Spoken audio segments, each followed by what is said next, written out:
Hi guys, welcome back for another book review. Let's talk about Dark Restraint by Katee Robert.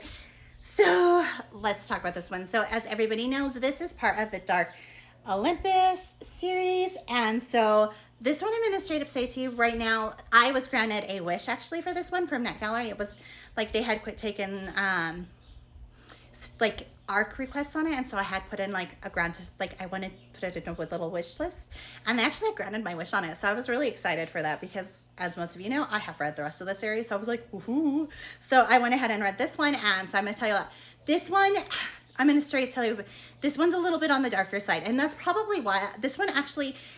So my favorite out of that entire series was Neon Gods. The rest of the series, I like it, but so far to me, that entire series, nothing had beat Neon Gods. That was the best book in the series, period. That was the top book in the series. There's nothing could beat Neon Gods out of the entire series. None of the books released had ever matched that book.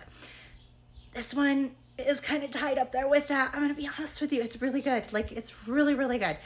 It does have the same dark feel that like Neon Gods had, because Neon Gods kind of had a darker feel to it, and this one really does. This one really focuses a lot more. It focuses on the Minotaur's relationship and Adrian. I'm trying to say her name right. I always say it wrong. On their relationship. It really focuses on their relationship.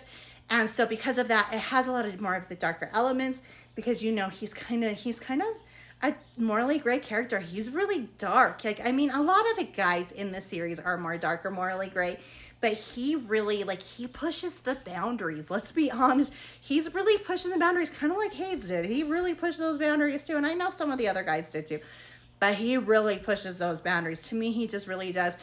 And so I enjoyed that. And then you got to see like the more gentle side to him. So I really enjoyed that too, because that's like one of my favorite things. Like I said, I think that's why I love, one of the reasons I like dark romance so much is that you got to see that really horrible side of people, and but then they have that little soft side that only for the girl that they care for.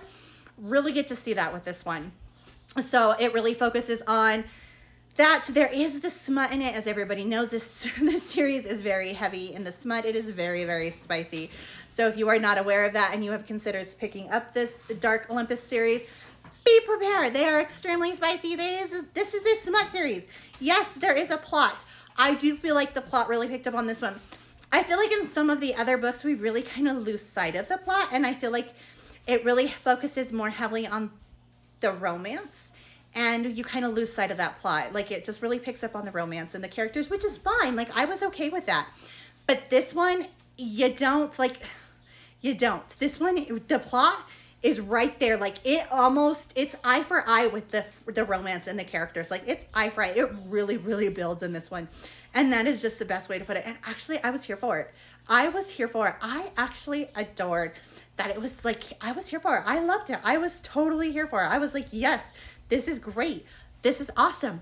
Like, I was totally, it had me wanting more. Like, it had me flipping page after page. And maybe that was another reason that it was so, like, I loved this one so much more than the others, is because the plot was so big in this one.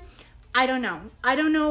This one to me was just a hit. It was as good as Neon Gods. So going from there, like I said, I don't want to give a whole lot away, because we know the plot has just been building from the previous books, and we know that there's a lot happening. And if you have like set the books down for a while, I don't want to give anything away, and because I just don't want to give anything away, because if you haven't picked them up, you don't want to give anything away. But if you have set them down for a while, there is a lot going on in the plot, and you need to pick them up, because there is so much going on that you've missed out on.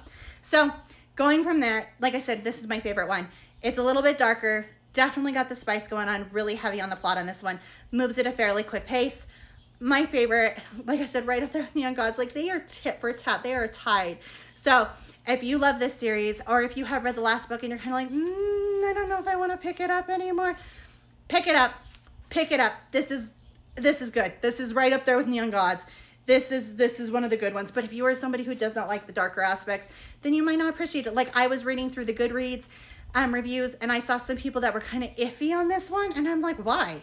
And I think it's because they weren't crazy about the characters, the relationship, and I'm like, I bet they don't read a whole lot of darker stuff. And I read a lot of dark stuff, so that might be why I was like, woohoo, yes. Like, I was all dancing around. And I can say some of the lighter stuff, and it kind of, I had a harder time getting through. So you kind of give and take, I guess, and with your readers. So anyways, I love this one, and I think you guys might too. So if you are a fan of this series, then go ahead and check this one out, because I loved it, and you might too.